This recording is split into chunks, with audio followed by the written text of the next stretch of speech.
नमस्कार, स्वागत है आपका हमारे विशेष कार्यक्रम में। जिस तरह से भोपाल में राजनीतिक गतिविधियां भारतीय जनता पार्टी की चल रही है, कहीं न कहीं यह संकेत है कि चुनाव की गतिविधियां शुरू हो गई है। आने वाले विधानसभा और पंचायत चुनाव को लेकर भारतीय जनता पार्टी काफ़ी सक्रिय दिख रही है। हमने अपनी जिज्ञासा को शांत करने के लिए इस मुद्दे पर विस्तृत बातचीत करने के लिए हमारे साथ आमंत्रित किया है वरिष्ठ पत्रकार राजेश राठौर को। राजेश भाई, स्वागत है आपका हमारे कार्यक्रम में। नमस्कार। क्या लगता है, मैं जो कह रहा हूँ उस पर क्या प्रतिक्रिया है? निश्चित तौर पे जो भोपाल में पिछले 3 दिनों से गतिविधियाँ चल रही है, विधायकों की बैठक, प्रदेश कार्य समिति की बैठक और उसके साथ ही भाजपा के राष्ट्रीय संगठन महामंत्री BL संतोष की यात्रा। अभी विधानसभा चुनाव में लगभग 1 साल 10 महीना बचा है, लेकिन उसके पहले पंचायत और नगर निगम के चुनाव महत्वपूर्ण हैं और इसके साथ में पार्टी कहीं न कहीं जो है, मैं मानता हूँ कि डरी भी नहीं है तो गलतफहमी में भी नहीं है, क्योंकि पार्टी को ये लग रहा है कि हमें अपनी तैयारियां और ज़्यादा करना है। वो इसलिए करना है क्योंकि जो तैयारियां होना चाहिए थी पार्टी की, कोरोना काल के दौरान सरकार के जो काम थे, उसके बाद लोगों में जो राजी नाराज़गी या जो भी रहा है, उसके हिसाब से पार्टी को अपनी पूरी रणनीति बदलना पड़ेगी। बिल्कुल ठीक कहा आपने। ये बात सही है कि पिछले लगभग 18 महीनों से भी ज़्यादा का वक्त बीत चुका है और कोरोना की वजह से सरकारी काम जो जनता से जुड़े थे वे तो नहीं हो पाए, क्योंकि पूरा प्रशासन, पूरी सरकार जो है वो सिर्फ और सिर्फ कोरोना के खिलाफ अभियान चलाने में, चाहे वैक्सीनेशन का हो, चाहे लॉकडाउन के दौरान लोगों को ज़रूरत की वस्तुएं मुहैया करवाने की बात हो, उसमें लगी हुई थी। तो क्या लगता है अब ये जो संकेत निकल कर आ रहे हैं, जिस तरह से सारे नेता भोपाल में इकट्ठा हुए हैं और एक नए एजेंडा तय किए जा रहे हैं, उसको लेकर क्या कहते हैं? जोशी जी, इस बैठक के दौरान 2 ऐसे राजनीतिक मुद्दे फिर उभर कर आए हैं जिस पे गहरा चिंतन करना बहुत जरूरी है। एक तो ये है कि सरकार के अफसर और जनप्रतिनिधियों के बीच में तालमेल की कमी। हम सालों से इस खबर को छाप रहे हैं, आप भी दिखा रहे हैं कि विधायक नाराज अफसर से, अफसर विधायक के काम नहीं कर रहे हैं। ये हालत हो गई कि छतरपुर के कलेक्टर के घर पे तो विधायक को धरना देना पड़ा और भोपाल के हस्तक्षेप के बाद कलेक्टर विधायक से मिलने को तैयार हुए। उसके बाद विधायक ने कहा कि इस कलेक्टर से मुझे जान को खतरा है, और वो विधायक कांग्रेस का नहीं, भाजपा का था। तो ये जो स्थितियां बन रही है, ये बहुत गंभीर है। अभी विधायक दल की बैठक में जो 2 दिन तक 1 to 1 बात हुई है, उसमें भी ये बात सामने आई कि कलेक्टर, SP, IG या लोकल प्रशासन के अधिकारी हमारी बात नहीं सुनते और प्रमुख सचिव तो मिलने का भी समय नहीं देते।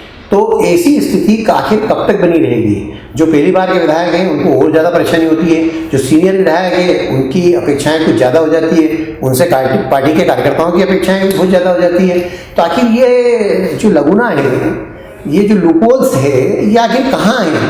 कब तक? 17 साल के मुख्यमंत्री शिवराज सिंह चौहान होने आ गए, लेकिन ये जो बड़ी चीज़ है कि सत्ता और विधायक दोनों के बीच में जो तालमेल होना चाहिए, कब तक ये बात कही जाएगी कि सत्ता और संगठन में तालमेल होना चाहिए, अफसर और जनप्रतिनिधियों में तालमेल होना चाहिए? क्या इसकी भरपाई नहीं की जा सकती? दूसरा जो महत्वपूर्ण मामला है वो है पार्टी के कार्यकर्ता और विधायकों के काम का। कार्यकर्ता क्यों नहीं बताएगा अपने काम? मानते हैं कि कुछ कार्यकर्ता गलत काम बताते होंगे, तो कोई बात नहीं, जो गलत काम नहीं हो सकते वो मत करिए, लेकिन जो सही काम हो सकते हैं वो तो करिए। क्या किसी कार्यकर्ता के रिश्तेदार सरकारी विभाग में काम नहीं करते? क्या उनके तबादले की आवश्यकता नहीं होती? क्या विधायक के पास कार्यकर्ताओं का दबाव नहीं रहता? क्या विधायक की मजबूरियाँ नहीं रहती है कि उसको जो लगातार चुनाव में काम करने वाले लोग हैं, जो वोटर हैं, समाज के लोग भी हैं, वो लोग भी काम बताते हैं कि हमारे ये रिश्तेदार का ट्रांसफ़र है, हमारे पड़ोसी का ये है, हमारे मोहल्ले का व्यक्ति का ये काम है। तो आखिर विधायक और कार्यकर्ताओं के काम भी पार्टी की सरकार होने के बावजूद क्यों नहीं हो पाते? ये बहुत बड़ी बात है। क्या सिंगल विंडो सिस्टम की जो हम बात करते हैं, वो सिस्टम सरकार नहीं बना सकती कि विधायकों और कार्यकर्ताओं के काम के लिए जो सही काम है वो 3 दिन में या 8 दिन में कर दीजिए, जो गलत काम है उसको रोक दीजिए। फिर आप कह सकते हैं कि हम गलत काम नहीं करेंगे, तो फिर कार्यकर्ता के ऊपर भी मानसिक दबाव बनेगा कि वो जो सही काम होगा वही बताएगा आपको। तो कुल मिलाकर आपकी बात का लब्बो-लुआब यह है कि कार्यकर्ताओं, नेताओं के काम नहीं हो रहे हैं, जिससे जनता के साथ साथ कार्यकर्ता भी नाराज है। बिल्कुल निश्चित तौर पे आम जनता भी जो है वो कार्यकर्ता के माध्यम से बात करती है, क्योंकि एक तरफ पार्टी कहती है कि बूथ संभालो। जब मैं किसी पार्टी का कार्यकर्ता हूँ मान लीजिए, और मैं उस मोहल्ले के लोगों से कहता हूँ कि आप मेरी पार्टी के पक्ष में वोट दीजिए, तो वो 5 साल तो मेरे पास आता है सबसे पहले, फिर जाता है पार्षद के पास, फिर जाता है विधायक के पास, फिर जाता है सांसद के पास। तो जो कार्यकर्ता है उसकी सुनवाई तो होना चाहिए।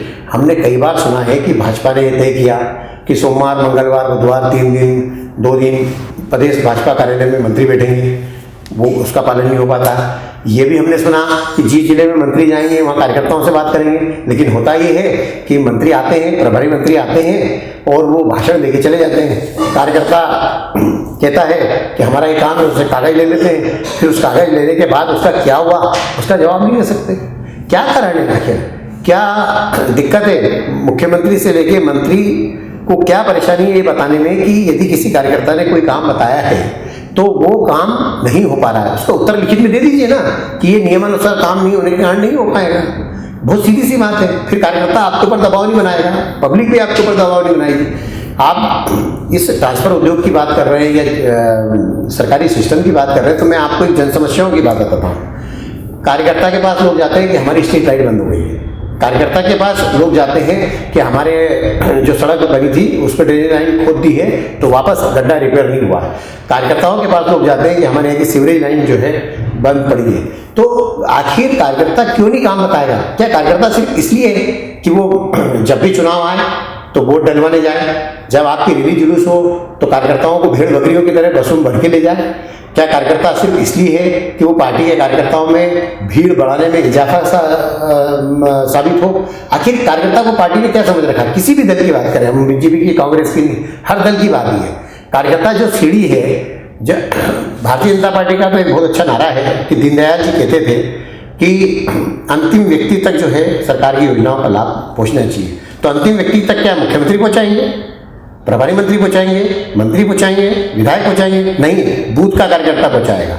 जो बूथ की संरचना भाजपा ने की है वाकई बहुत अच्छी की है, लेकिन बूथ की संरचना तक विकास कार्य नहीं पहुंच रहे। बूथ की संरचना से जो विकास कार्य की डिमांड होती है वो काम तो नहीं हो रहे। जब आप कार्यकर्ता से इस बात की उम्मीद करते हो कि वो वोट दिलाए, तो मेरा ऐसा मानना है कि कार्यकर्ता की पूछ पर होना चाहिए आखिर वो कार्यकर्ता कब तक अपने मोहल्ले गली में और रिश्तेदारों के बीच में अपमानित होगा कि आपकी कुछ चलती तो है नहीं और आप फालतू बात करते हो।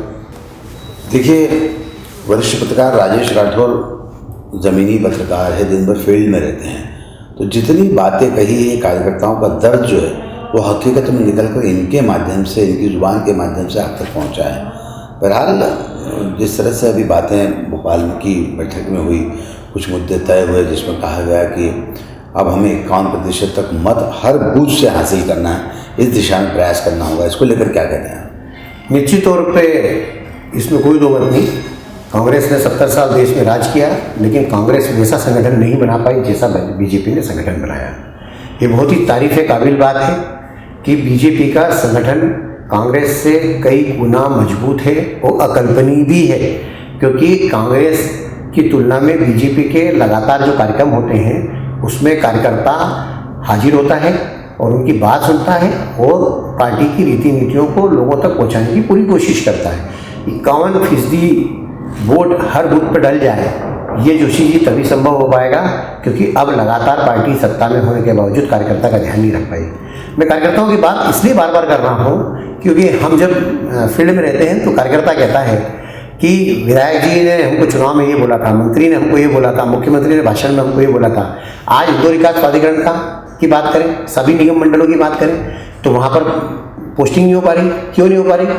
अरे आप उसकी बात करें, भारतीय जनता पार्टी के संगठन में कई जिलों में जो है पार्टी के कार्यकर्ताओं को पद नहीं मिल पाए, तो वो कार्यकर्ता से आप हमेशा उम्मीद चाहोगे कि वो काम करे, बस उसको दोगे नहीं कुछ भी। क्या कार्यकर्ता को तनख्वाह देती है क्या भारतीय जनता पार्टी या कांग्रेस? कार्यकर्ता को पद चाहिए, सम्मान चाहिए, उसके 10 में से यदि 2 काम भी आप कर दोगे तो 2 काम से तो कार्यकर्ता खुश होगा। और मैं इस बात को दावे के साथ कह सकता हूँ, 25 साल की राजनीतिक रिपोर्टिंग का मेरा अनुभव है कि यदि किसी कार्यकर्ता के आपने 10 में से 2 काम भी कर दिए तो मेरा दावा है कि वो पार्टी के लिए जान लगा देगा और उस कार्यकर्ता का जब मान सम्मान पार्टी बढ़ाएगी तो वो कार्यकर्ता 51% नहीं जोशी जी 75% वोट डलवा सकता है, क्योंकि कार्यकर्ता ही दिन भर 24 घंटे 12 महीने लोगों के सुख दुख में गली मोहल्ले में काम आता है। देखिए, राजेश भाई कार्यकर्ताओं की बातें लगातार करते आ रहे हैं। जैसा मैंने पहले कहा कि ज़मीनी पत्रकार है तो जानकारी इनके पास ज़्यादा से ज़्यादा होती है। बहरहाल राजेश भाई, जैसा आपने कहा कि निगम मंडलों में नियुक्ति नहीं हो पा रही, कई शहरों की पार्टी की जो बॉडी है वो नहीं बन पा रही है, पर जो महासचिव हैं प्रभारी मुरलीधर राव, उन्होंने कल भोपाल में स्पष्ट दिशा निर्देश दिए हैं और उनका ये भी कहना था कि कब तक नेता ही स्वागत करवाते रहेंगे। बिल्कुल निश्चित तौर पे ये बात भी बहुत दुर्भाग्यपूर्ण है जोशी जी।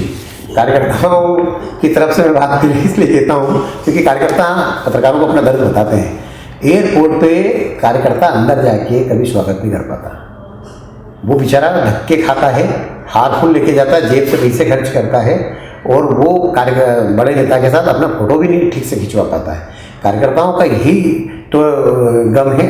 लेकिन मुरलीधर राव ने जो बात कही है वो बात तब तक हम नहीं मानेंगे जब तक कि निगम मंडल का गठन नहीं हो जाए, पार्टी की कार्यकारिणी नहीं बन जाए। क्योंकि मुरलीधर राव जब से बने हैं तब से यही बात कर रहे हैं। जब भी कोई प्रभारी आता है तो वो यही बात करता है। मैं आपको इसके पिछली बार जो भाजपा के राष्ट्रीय उपाध्यक्ष और प्रदेश प्रभारी थे उनका दर्द बताता हूँ कि उनसे हम जब भी बात करते थे तो वो कहते थे कि मैंने तो मुख्यमंत्री से कह दिया है, प्रदेश अध्यक्ष से कह दिया है कि जल्दी से जल्दी कार्यकर्ताओं को जितने पद खाली पड़े हैं वहाँ पर रिक्तता भरिए, किसी भी कार्यकर्ता को बना दीजिए। जो कार्यकर्ता मोबिलाइज होगा वो तो कम से कम पार्टी के लिए ताकत के साथ काम कर पाएगा, लेकिन नहीं हो पाता। कारण यही है कि जब ऊपर के जो बड़े नेता हैं वो अपने मतलब के लिए कार्यकर्ता का इस्तेमाल करते हैं और कार्यकर्ता का इस्तेमाल करने के बाद उनको भूल जाते हैं। तो देखिए, तमाम सारी बातें भारतीय जनता पार्टी सत्ता, संगठन, नेता और प्रशासन के बीच के तालमेल को लेकर राजेश राठौर जी ने आपके पास समक्ष रखी। साथ ही कार्यकर्ताओं का दर्द बहुत गंभीरता के साथ आपके सम्मुख पहुंचा है। निश्चित तौर पर आने वाले समय में जो इस समय हालात हैं, जिस समय मीटिंग्स हो रही है, जो कार्य समिति की बैठकें हो रही है, तरह तरह की जो तैयारियां, वो कहीं ना कहीं आभास कर रही है कि आने वाले समय में चुनाव होने वाले हैं। फिर वो पंचायत के हों, नगर निगम के हो या विधानसभा, इन सब की तैयारियां भारतीय जनता पार्टी ने करनी शुरू कर दी है। जल्दी ही सकारात्मक परिणाम देखने को मिलेंगे। इसी सोच के साथ आज के इस कार्यक्रम में बस इतना ही। सुनील जोशी और राजेश राठौर को दीजिए इजाज़त। नमस्कार।